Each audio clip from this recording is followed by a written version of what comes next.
மகிழ்ந்து களிகூர கர்த்தர் பெரிய காரியங்களை செய்வார். நிச்சயமாகவே முடிவு ஒன்று நம்பிக்கை போகாது. ஆமென்.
கேட்பதற்கு முன்பதாக நமக்கு இருக்கிற அருமையான தேவ மனுஷன் போன வாரம், அதாவது இந்த மாதத்தில் நாங்கள் புத்தூரில் ஒரு சபையில் நாங்கள் ஜெபித்து கொண்டிருந்தோம்.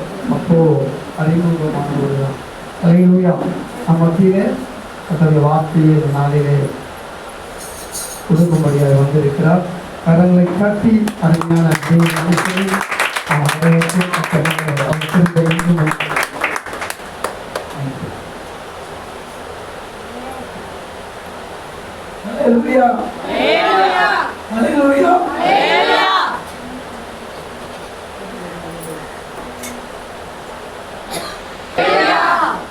சந்தோஷமா இருக்கீங்களா? சந்தோஷமா இருக்கிறவங்க ஒரு அல்லேலூயா சொல்லுங்களேன். அல்லேலூயா. நான் வரும்போதே நல்லா இருந்துச்சு.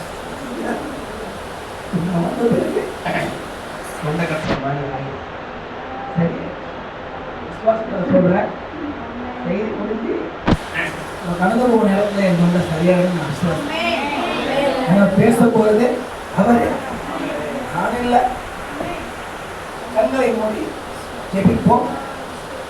அன்பின் பரலோக பிதாவே, உங்க ஸ்தோத்திரம் ஆண்டவரே, ஸ்தோத்திரம் கர்த்தாவே. என்னை காத்துகிறோம் ஆண்டவரே.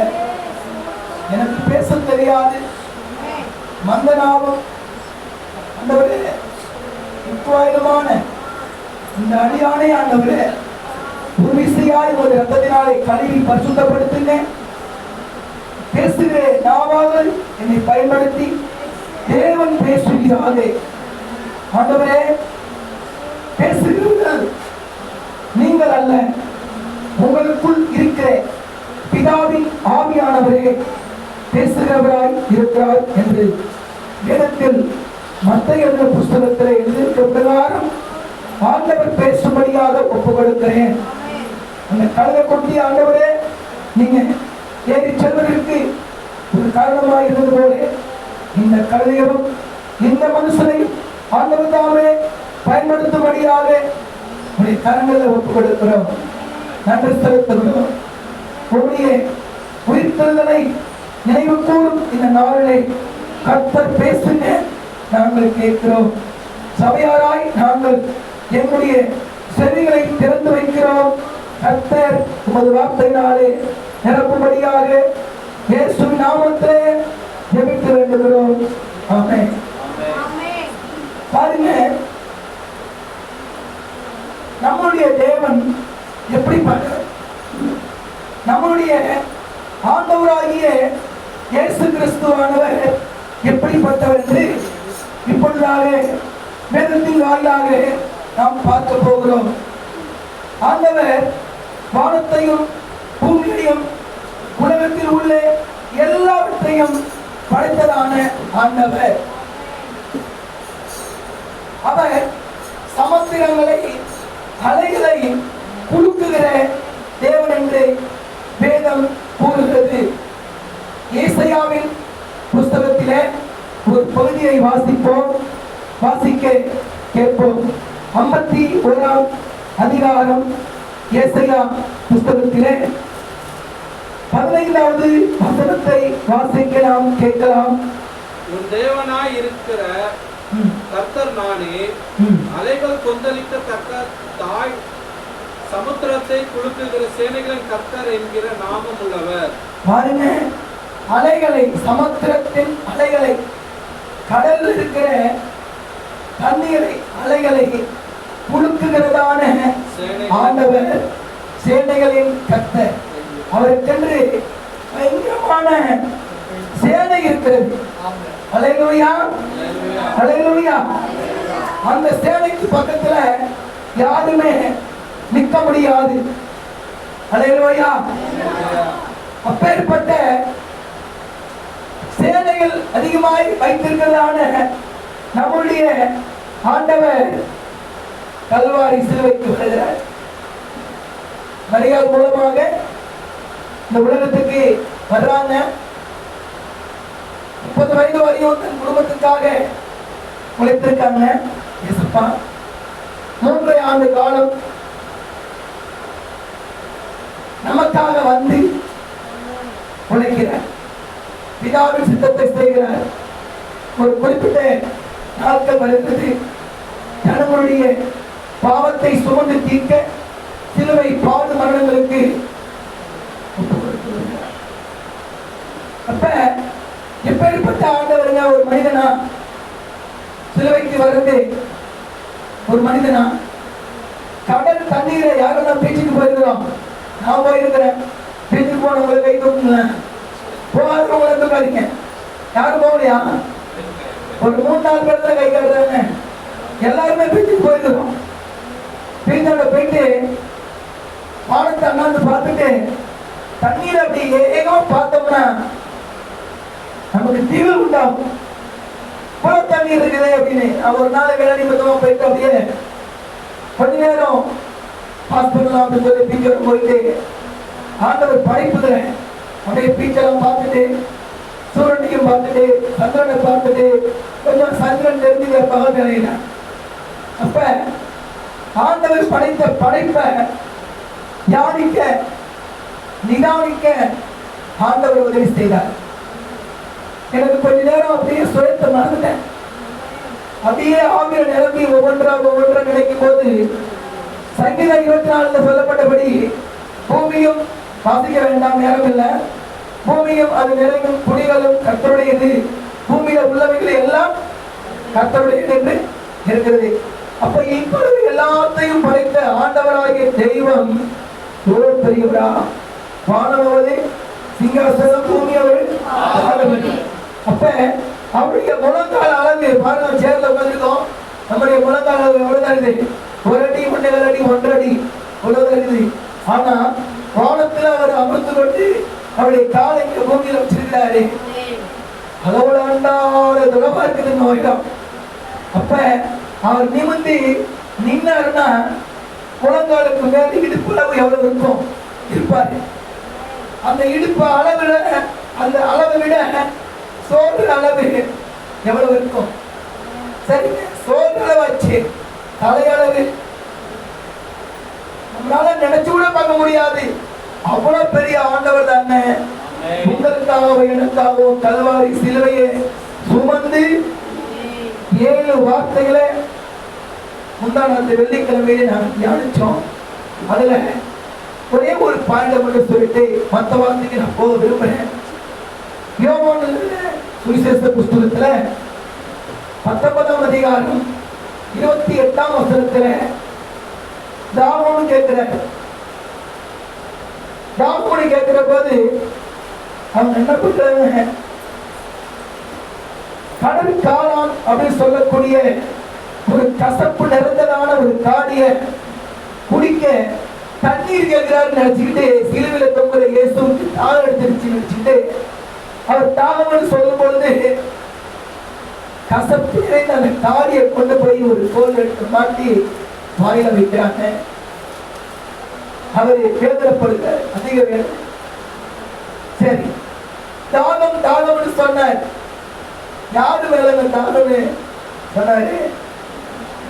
கூல்ட்ரிங்க்ஸ் கேட்டாரா? மோர் கேட்டாரா? வயலுக்கு அடிக்கிற வெப்பத்துல அவருக்கு தோழலாம் முடிஞ்சிருக்குது. அடிச்ச அடி, கல்வாரி சிலுவையை சுமந்து முந்தி அடிச்ச அடிகள் நாரா கிழிக்கப்பட்டிருக்குது சரீரம். தலையில ஒரு கிரீடம், படாத வேதனை, பயங்கரமான வேதனை. எல்லா வேதனையும் அனுபவிச்சது நம்முடைய பிள்ளைங்க, நம்ம குடும்பத்துல உள்ளவங்க.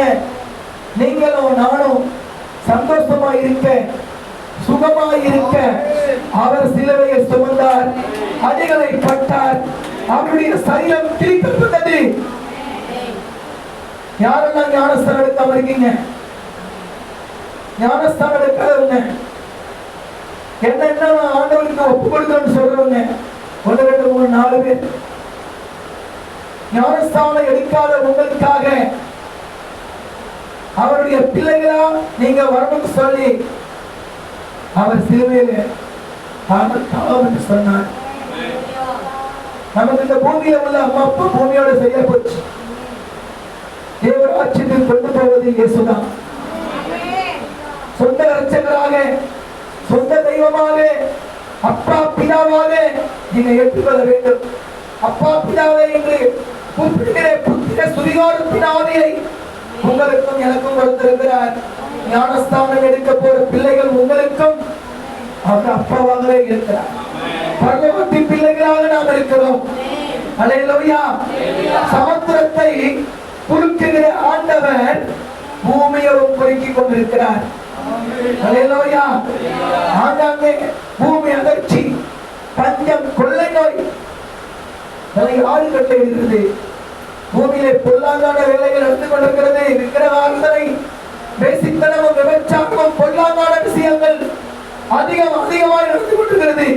ஆண்டவருக்கு பிரியமில்லாத விஷயங்கள் நடந்து கொண்டிருக்கிறது. உலகம் பலசாய் போய் கொண்டிருக்கிறது.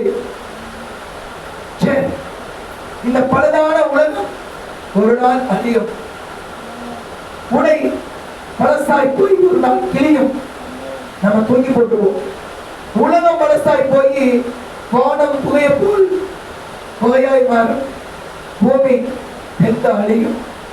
சரி, இதற்கு முன்பாக அவரை நேசிக்கிறதான ஜனங்கள் உங்களையும் என்னையும் அவர் தேவராட்சியத்தில் வைத்துக் கொள்வார்.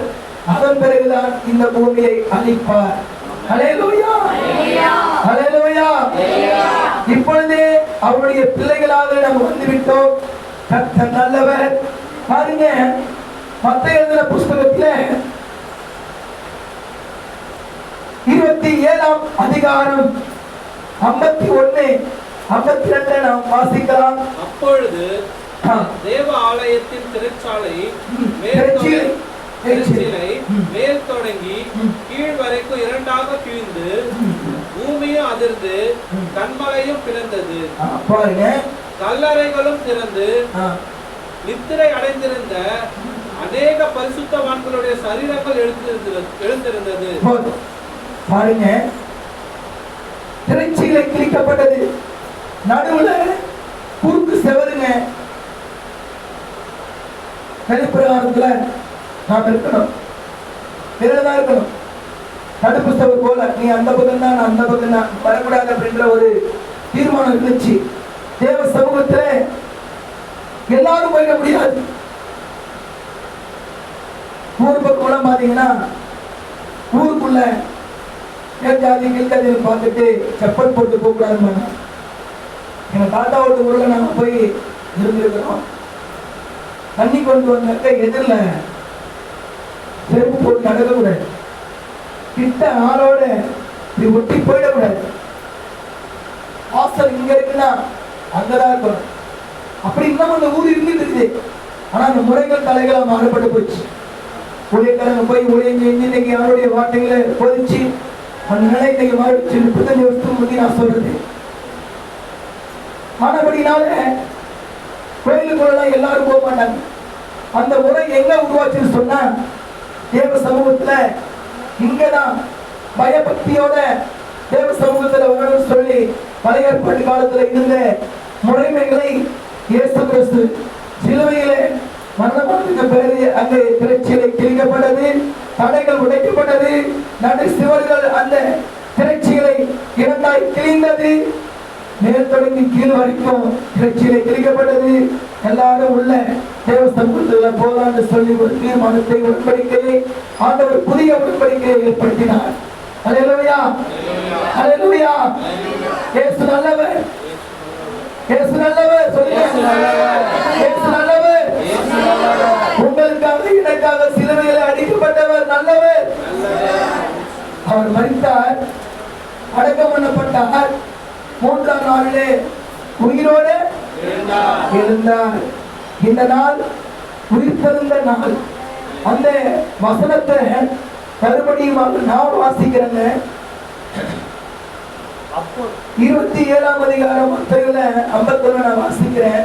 அப்பொழுது தேவாலயத்தின் திரைச்சீலை மேல் தொடங்கி கீழ் வரைக்கும் இரண்டாக கிழிந்தது, பூமி அதிர்ந்தது, கண்மலைகளும் பிளந்தது. பாருங்க, பூமி அதிர்ந்திருக்குது.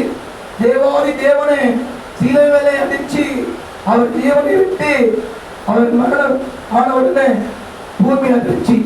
அங்க இருந்தவங்களுக்கு எல்லாத்துக்கும் திகில் உண்டாயிடுச்சு, பயம் உண்டாயிடுச்சு. இப்ப நம்ம இருக்கிறோம், ஒரு பயங்கரமான சம்பவம் நடக்குது வாசல் அப்படின்னா எவ்வளவு ஒரு திகிலா இருக்கும் நமக்கு. பாருங்க, ஒரு விஷயம் ஞாபகத்துக்கு வருது. குஜராத்ல 2001ஆம் ஆண்டு ஜனவரி மாதம் 26ஆம் தேதி கொடியெடுப்பு தினம் வெள்ளிக்கிழமை சரியாய் 1 to 3 மணிக்குள்ளாக பெரிய ஒரு பூகம்பம். 5வது மாடியிலயோ 6வது மாடியிலயோ ஜெபம் பண்ணிட்டு இருக்காங்க. ஜெபத்தை முடிச்சுட்டு தரையில கால் வைக்கிறாங்க. அவங்க போகும்போதுதான் லிப்ட்ல போயிருக்காங்க, லிப்ட்ல படிய போயிருக்காங்க. அவங்க இறங்கி வெளியில வரும்போது பாத்தீங்கன்னா ஊருக்குள்ள அழிஞ்சிருக்குது. ஜெபித்தவங்களுக்கு பெரிய பாதுகாப்பு ஆண்டவர் வச்சிருந்து காலை தரையில வைக்கிறாங்க, ஸ்டெப்ல வைக்கல. ஏன் சொல்லிக் கொண்டு அப்படின்னா பெரிய ஒரு தீவில், அந்த ஒரு பெரிய மிராக்கள். ஆண்டவர் தேவ பிள்ளைகளோட இருந்து தேவ பிள்ளைகளுக்கு வருகிற ஆபத்துகளை நீக்கி போடுகிறார். அல்லேலூயா. இப்பொழுதும் கூட உங்களுக்கும் எனக்கும் பெரிய பாதுகாப்பை ஆண்டவர் வைத்திருக்கிறார். பெரிதான ஒரு பாதுகாப்புக்குள்ளே நம்ம இருக்கிறோம். நீங்க நினைக்கலாம் நமக்கு யாரும் இல்லை, அண்ணன் தம்பி இருந்தோம், தாய் தகப்பன் இருந்தோம், சொந்த பந்தம் இருந்தோம், ஒருத்தருடைய உதவியும் கிடைக்கலையே என்று சொல்லி வீட்டாராலே நம்முடைய சமூகத்தினாலே நமக்கு எந்த ஒரு ஹெல்ப் இல்லை அப்படின்னு வானத்தையும் பூமியும் படைத்தவர் உங்களுக்கு ஹெல்ப் பண்ண உங்களோடு கூட என்னோடு கூட இருந்து கொண்டிருக்கிறார். விசுவாசிக்கிறவங்க ஒரு ஹல்லேலூயா சொல்லுங்க. ஆமென்.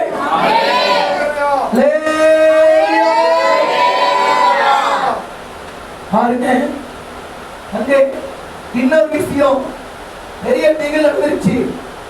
இயேசு மரித்துட்டார். பார்க்க போறாங்க சொல்லி கல்லறைக்கு போறாங்க. 28ஆம் அதிகாரத்துல 28ஆம் அதிகாரத்துல 1, 2, 3 வசனங்களை வாசிக்கலாம். கேட்போம். ஓய்வு நாள் முடிந்து வாரத்தின் முதலாம் நாள் விடிந்து வருகையில் மகதலேனா மரியாளும் மற்ற மரியாளும் கல்லறையை பார்க்க வந்தார்கள். அப்பொழுது பூமி மிகவும் அதிரும்படி கர்த்தருடைய தூதன் வானத்திலிருந்து இறங்கி வந்து வாசலில் இருந்த கல்லை புரட்டி தள்ளி மூடியிருந்த கல்லை புரட்டி தள்ளி அது மேல் உட்கார்ந்தார். அந்த கல்லு மேல் உட்கார்ந்தார். அவருடைய ரூபம் மின்னலை போலவும் அவருடைய வஸ்திரம் உறைந்த மழையைப் போலவும் வெண்மையாகவும் இருந்தது. காவலர்கள் அவனுக்கு பயந்ததினால் திடுக்கிட்டு செத்தவர்களைப் போல விழுந்தார்கள். தூதன் அந்த ஸ்திரீயை நோக்கி பயப்படாதிருங்கள் சிலுவையில் அறையப்பட்ட இயேசுவை தேடுகிறீர்கள் என்று அறிவேன் என்று அறிவேன். அவர் இங்கே இல்லை நாம் சொன்னபடியே உயிர்த்தெழுந்தார். தூதன் வருவதற்கு முன்னாடியே கல்லை பொறுத்ததற்கு முன்னாடியே அவர் உயிர் தெழுந்து வெளியில வந்துட்டார். அல்லேலூயா, அல்லேலூயா,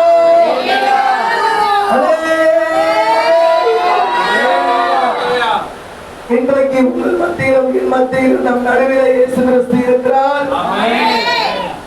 எங்கே என் பெயராலே 2 பேர் 3 பேர் கூடுவீர்களோ அங்கே நான் நடுவிலே இருக்கிறேன் என்று வாக்கு இயேசு கிறிஸ்துவாகவே நம் மத்தியிலே இருந்து விட்டிருக்கிறார். அல்லேலூயா, அல்லேலூயா. உயிர்த்தெழுந்த இயேசு அவரே வழி, அவரே சத்தியம், அவரே ஜீவனுமாய் இருக்கிறார்.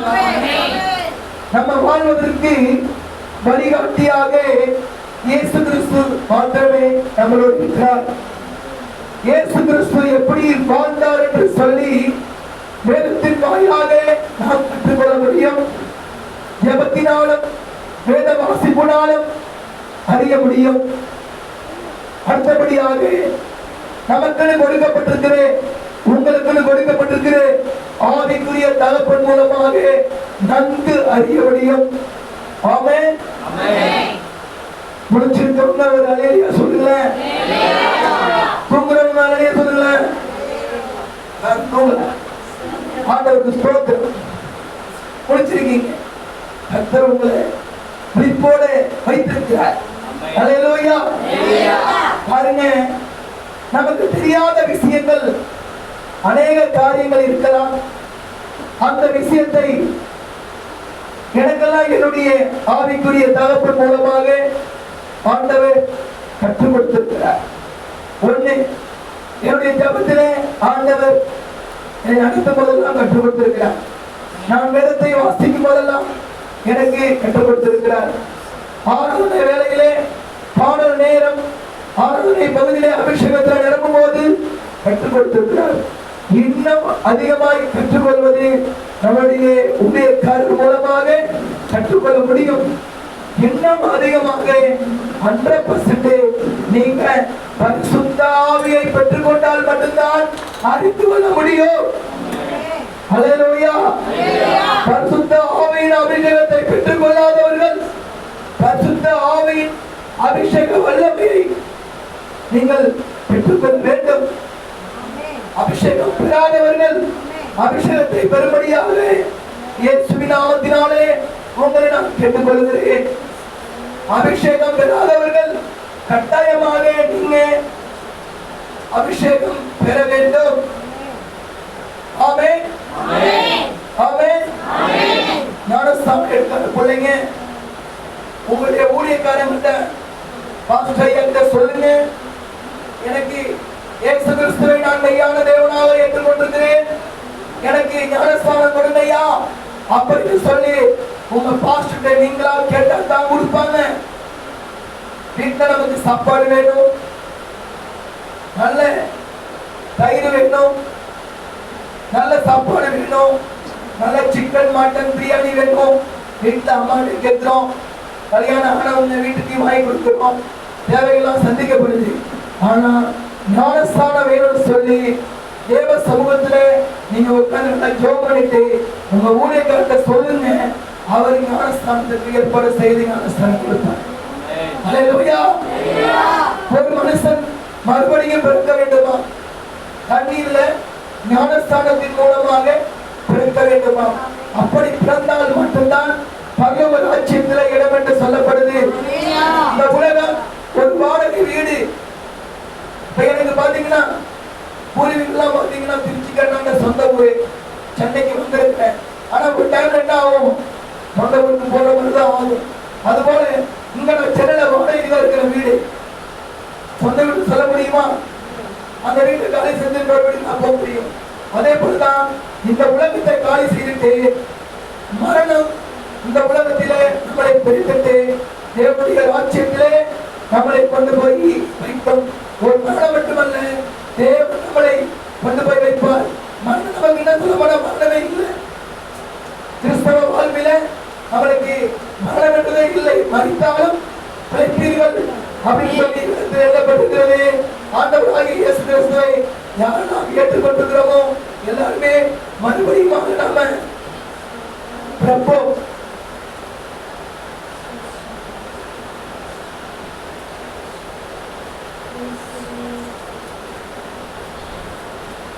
இயேசு கிறிஸ்து நம்மளோடு கூட இருக்கிறார்.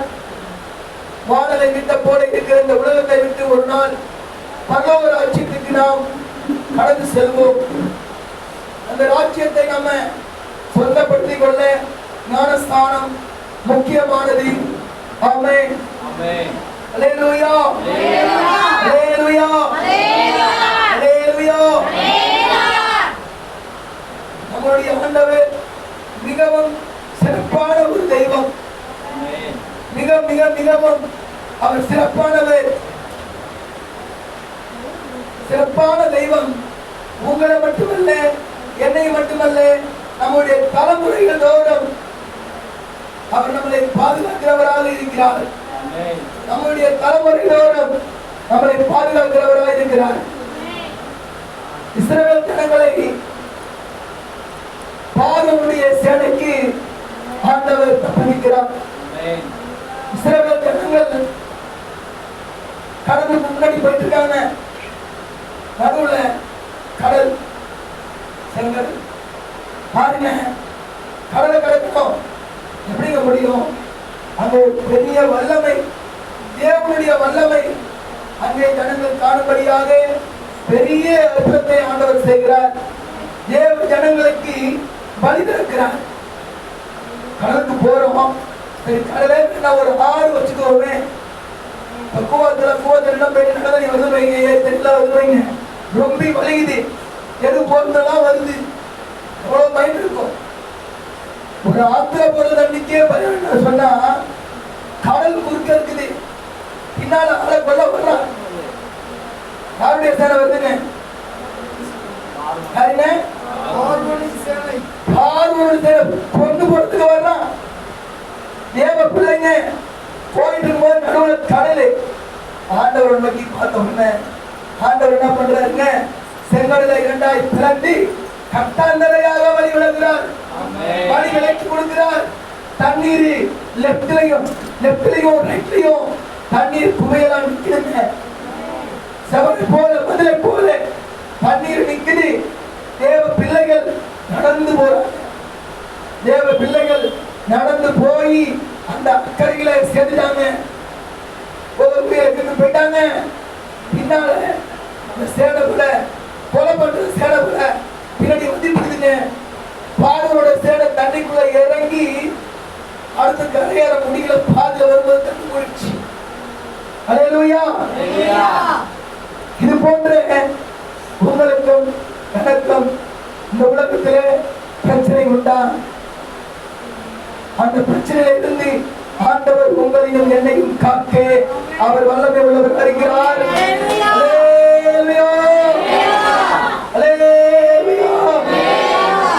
சமுத்திரத்தை கொடுக்கிறவர், சமுத்திரத்தின் அலைகளை கொடுக்கிறவர்.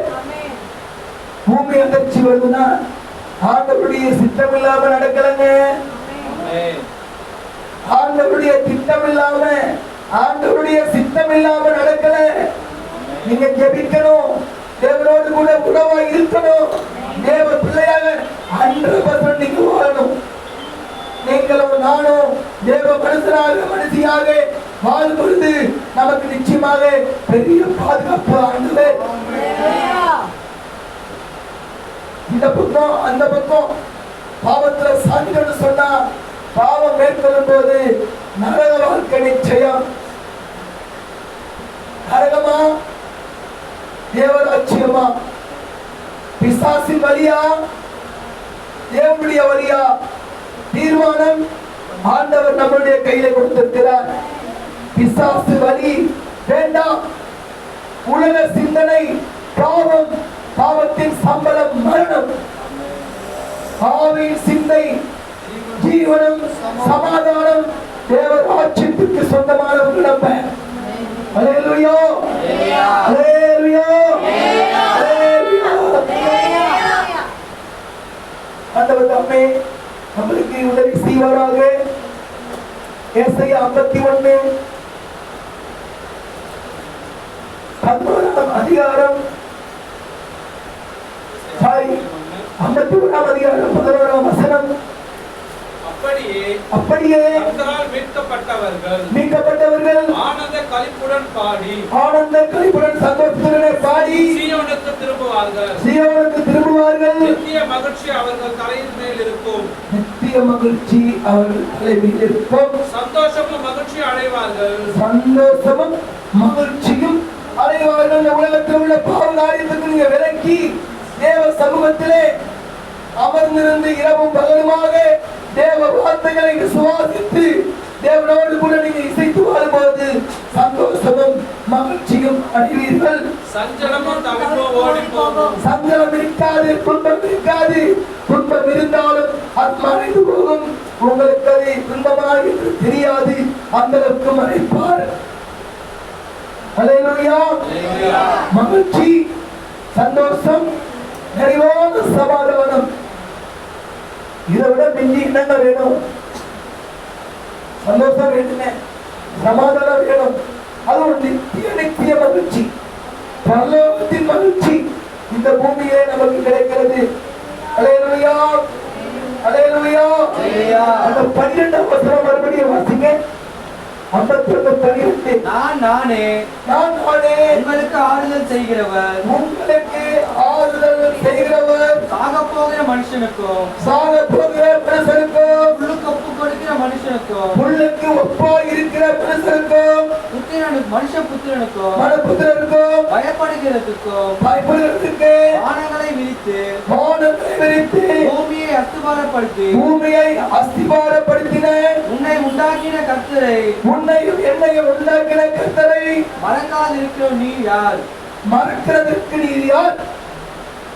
ஆண்டவரை மறந்து இந்த உலகத்துல நம்ம பாட்டுக்கு போறோம், சுயத்துல விழுந்துடுறோம், சுயத்துல விழுந்து பாவத்துல சிக்கிறோம்.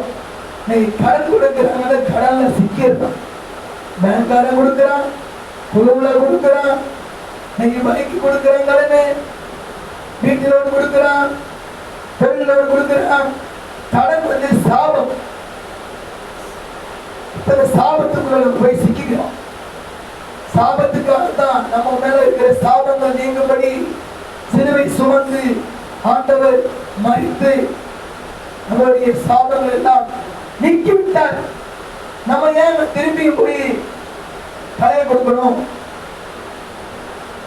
திரும்பி ஏன் போய் கடன் வாங்கணும்? வேத வசனத்துல நமக்கு கொடுக்கப்பட்டிருக்கிற விதத்திலே நீ கடன் வாங்கணும்னு சொல்லப்பட்டதா? நீ கடன் கொடுப்பாய், மீதம் எடுப்பாய், மீதம் கொடுப்பாய், மீதம் எடுப்பாய், மீதம் வச்சிருந்து பிறருக்கு நீ கொடுப்பாய். உன்னுடைய கர்மம் கொடுக்கிற கர்மமாக இருக்க வேண்டும். அப்பாட்டுக்கு உதாரணத்துக்காக சொல்றேன். நான் ஆண்டவரை ஏற்றுக்கொள்வதற்கு முன்னாடி எங்க சித்தப்பா விட்ட சேர்ந்து போய் பழைய படங்கள் நான் சினிமாலாம் வந்தது வழக்கம். சிவாஜி அந்த பழைய படங்கள்லாம் சித்தப்பா கொண்டு போய் காட்டுறேன். அதுல ஒரு படத்துல எனக்கு ஞாபகத்துல சிவாஜி கணேசன் செத்துபாப்பி படத்துல கை வந்து இப்படி வச்சு சாகக்கூடாதான், இப்படி வச்சு சாகணும். ஏன்னா அள்ளி அள்ளி கொடுக்குற கரமா அது.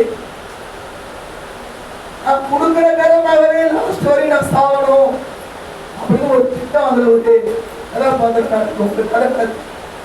அதுபோல நம்மளுடைய கை குருவின கை அல்ல. நம்மளுடைய ஆண்டவர் குருவின தேவன் அல்ல. அவர் ஆசீர்வதிக்கிறவர். அவருடைய ஆசீர்வாதத்தினாலே நன்மைகளை நாம் பெற்றுக்கிறோம். அவர் கொடுத்த நன்மையில் இருந்து பிறருக்கு நம்ம கொடுக்கிறோம். பிறருக்கு கொடுக்க நம்ம வீட்டில் தங்கணும்னு சொன்னா இன்னொரு முக்கியமான பாயிண்ட் யாருக்கெல்லாம் ஞாபகம் இருக்க தெரியல, ஆண்டவருக்கு கொடுக்கணும். தேவ சபையிலே தேவ ஊழியருக்கு தேவ சபை மூலமாக தேவன் கொடுத்துதான் நம்மளை ஆண்டவர் வைத்திருக்கிறார். ஆனாய் தீர்க்கதரிசன புஸ்தகத்திலே வாசிக்க வேண்டாம், ஸ்டோரியாக சின்ன வசனமாக சொல்லிட்டு கூட. அப்ப தேவ ஜனங்கள் நிறைய விதைக்கிறாங்க, கர்த்தர்களுக்கு கொடுக்கல, ஆலயத்துக்கு எதுவுமே கொடுக்கல. ஆனா கொஞ்சமா அறுத்துட்டு வர்றாங்க, அந்த கொஞ்சத்தை பையில போடுறாங்க, கொத்தல் பையில விழுந்த மாதிரி போயிடுது. ஆனபடினாலே அங்க என்ன நடக்குதுன்னா, தேவாலயம் பழுதுபட்டு கிடக்குது, ஆலயத்துல ஒண்ணுமே இல்லை. கருத்தை வாசித்து நிறைய பேர் டைம் வேணும், டைம் கம்மியாக கொடுக்கப்பட்டிருக்குது. நேரத்தில் முடிக்க நான் வந்திக்கிறேன். கர்த்தர் நல்லவர். பாருங்க, அங்கே தேவாலயத்தின் தேவைகள் ஜனங்கள் கொடுத்த பொறுப்பு தேவாலயம் எழுப்பப்படுது. கொஞ்சமா விதைக்கிறாங்க, நிறைய அழிக்கிறாங்க, பலனடைகிறாங்க, நன்மையை பெற்றுக் கொள்றாங்க. மல்கியா புஸ்தகத்திலே மல்கியா எழுதின கர்த்தர் நல்லவர், உதவி செய்வார், தேவையை சந்திப்பார். அல்லேலூயா. 3ஆம் அதிகாரம் 7 நீங்கள் உங்கள் பிதாக்களின் நாட்கள் தொடங்கி என் கட்டளைகளை கைக்கொள்ளாமல் என் கட்டளை ஆண்டவருடைய கட்டளைகளை கைக்கொள்ளவில்லை, அவைகளை விட்டு விலகி போனீர்கள். கட்டளைகளை விட்டு விலகி போனீர்கள். என்னிடத்திற்கு திரும்புங்கள், இயேசுவினிடத்துக்கு, பிதாவினிடத்துக்கு, பரிசுத்த ஆவியினிடத்துக்கு திரும்புங்கள்.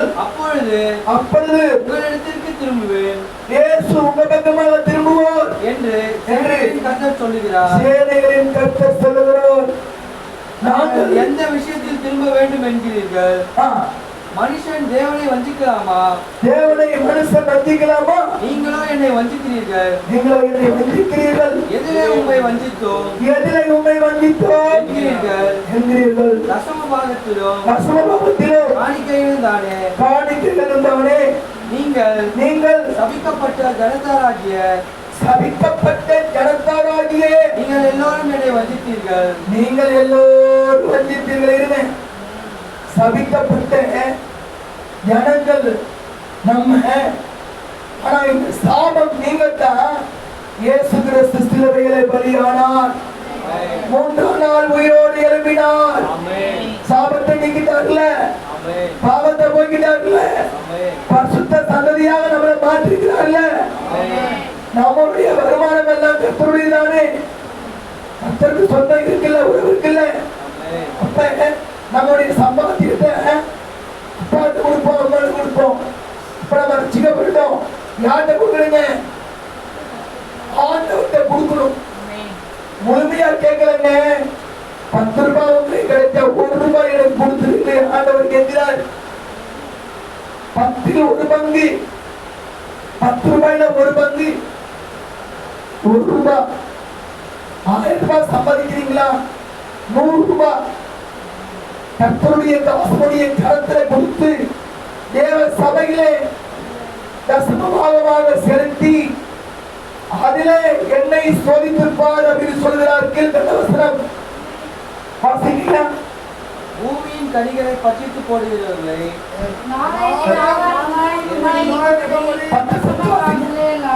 என் ஆலயத்தின் ஆகாரம் உண்டாயிருக்கும்படி ரசமபாகங்களை எல்லாம் பண்டகசாலையிலே கொண்டு வாருங்கள்.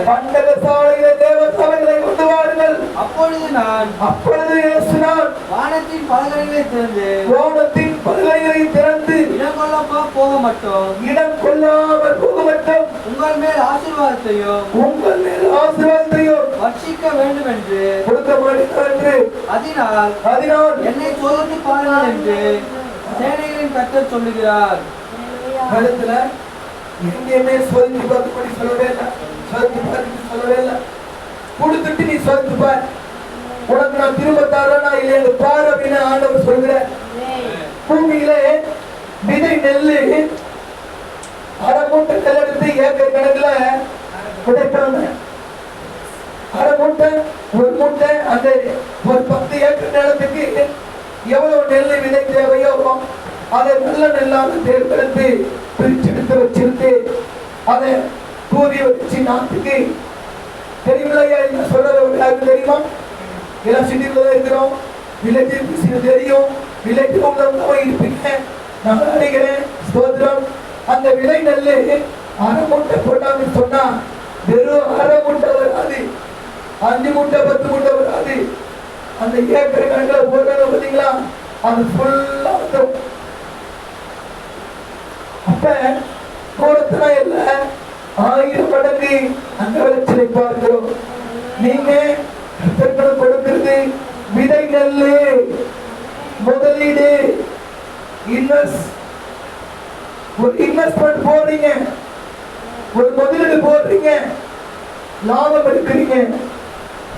ஏவனுக்கு கொடுத்துட்டு மீதியை நீங்க சாப்பிட்டு கடன் கட்டி பார்க்கல, கடன் இருந்தா உங்களுடைய கடன் சுத்தமா இல்லாம போய் மிச்சத்துல நீங்க இருப்பீங்க. அந்த மீதம் எடுக்கிறதுல இருந்து பிறருக்கு இயல்பப்பட்டவங்களுக்கு கொடுப்பீங்க. இதை நான் அனுபவிச்சிருக்கிறேன், ருசி பார்த்திருக்கிறேன். அதனால சொல்றேன். 6 வருஷம் வெளில வந்தேன், பாக்கெட்ல இருந்து போட்டுப்பான். ஒரு அம்மா கை காட்டினாங்க, கை நீட்டாங்க, கேட்டாங்க 10 ரூபாய் எவ்வளோ பார்த்தேன். இல்ல, சரி 100 ரூபாய் கொடுத்து நம்ம வீட்டுக்கு போய் 10 கொடுத்துட்டேன். சபை படியை விட்டு கீழே வந்தாங்க. திடீர்னு ஒரு பிரதர் வந்தாரு, ஐயா இருந்தாங்க 2000 ரூபாய் உங்களுக்கு கொடுக்க சொன்னாங்க. கொடுத்துட்டு சொத்து பாருங்க ஆண்டவர் சொல்ற, கொடுக்கிற கருத்தை ஆண்டவர் ஆசீர்வதிக்கிறார். உங்களுடைய தொழிலையும் சரி, வேலை ஸ்தலத்திலையும் சரி, எல்லா இடத்துலையுமே நீங்க நல்ல லாபம் வேணுமா, டெக்னிக்கை கத்துக்கிறீங்க. ஆண்டவர் சொல்றபடி தேவ சமூகத்துல, தேவ ஊழியத்துல, உங்களுக்குள்ள வருமானத்துல 10ல் 1 கொடுத்துருங்க. அவர்கிட்ட கேளுங்க, அதிகமா கொடுப்பாருங்க, அதிகமா கொடுப்பார். வானத்தின் பல கண்ணிகளை இடம் கொள்ளாம போக மாட்டோம், திறந்து கொடுப்பாருங்க. அமைக்கு குளிக்கு சரித்து கொடுப்பார். கொடுக்கிற பெறமாக உங்களை ஆண்டவர் ஆசீர்வதிப்பார், நன்மை செய்வார். அடுத்தபடியாக வெளிப்படுத்தின விசேஷம் 22ஆம் அதிகாரம் 4-5 வசனங்களை வாசிக்க கேட்போம்.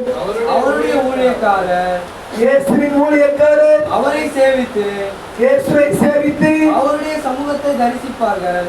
அவருடைய இயேசுவின் சமூகத்தை தரிசிப்பார்கள். அவருடைய நாமம், இயேசுடைய நாமம் அவர்களுடைய நெற்றியில் இருக்கும். ஊழியக்காரர்களுடைய நெற்றியில் இருக்கும். அங்கே ராக்காலம் இராது, அங்கே இரவு கிடையாது.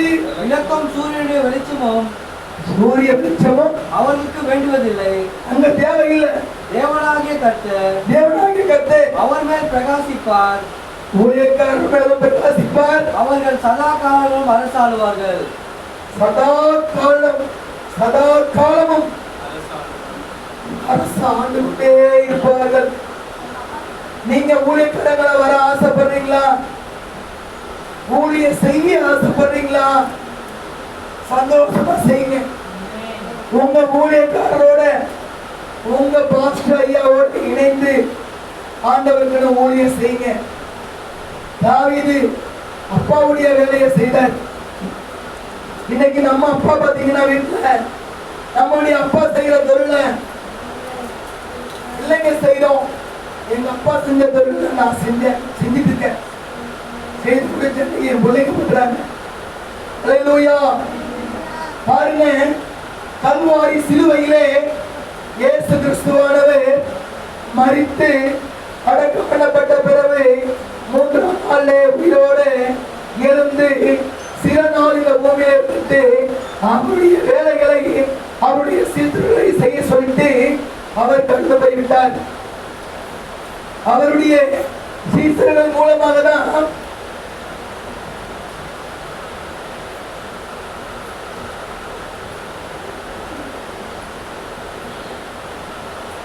சத்தியம் நம்ம வரையும் வந்து நாம இன்னைக்கு சித்தம்.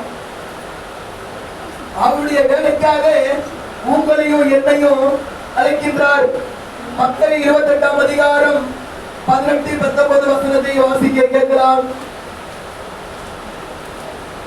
28.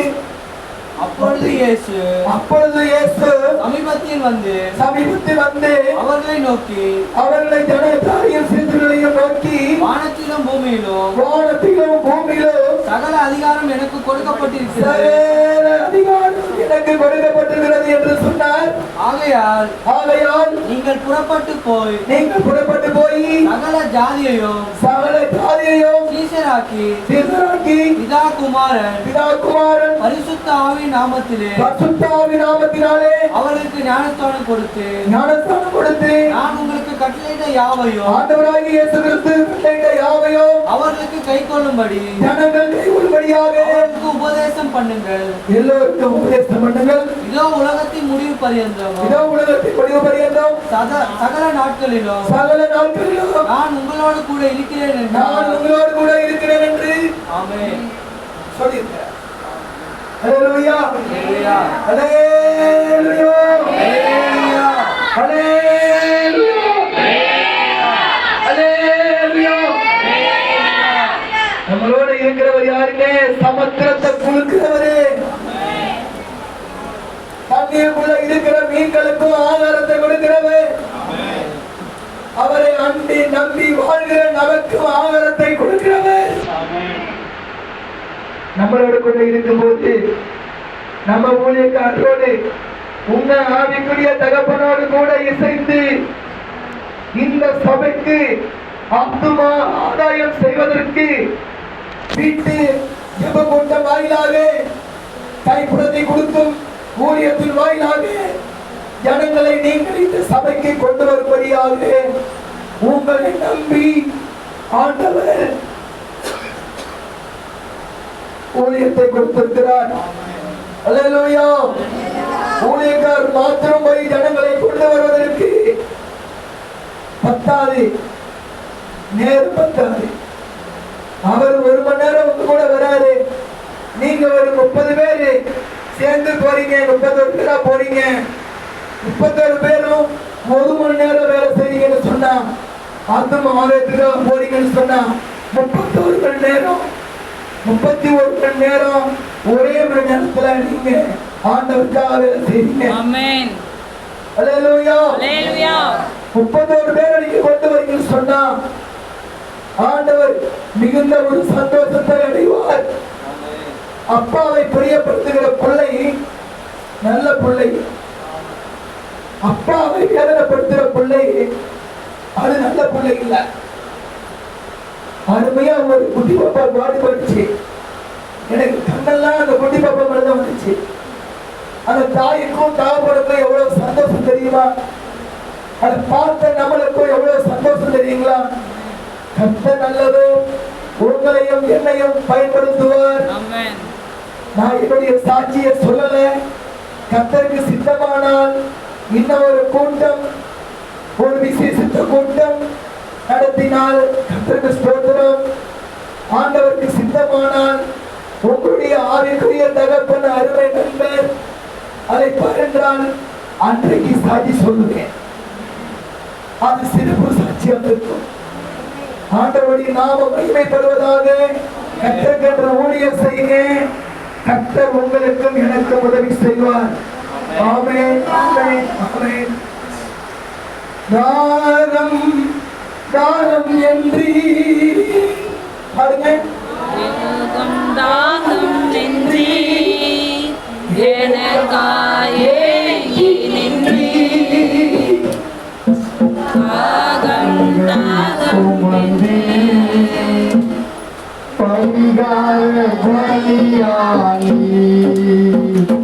என் பாவங்கள் சுமந்தே பங்காய பலியானி அன்பே கல்வாரி அன்பே பார்க்கையிலே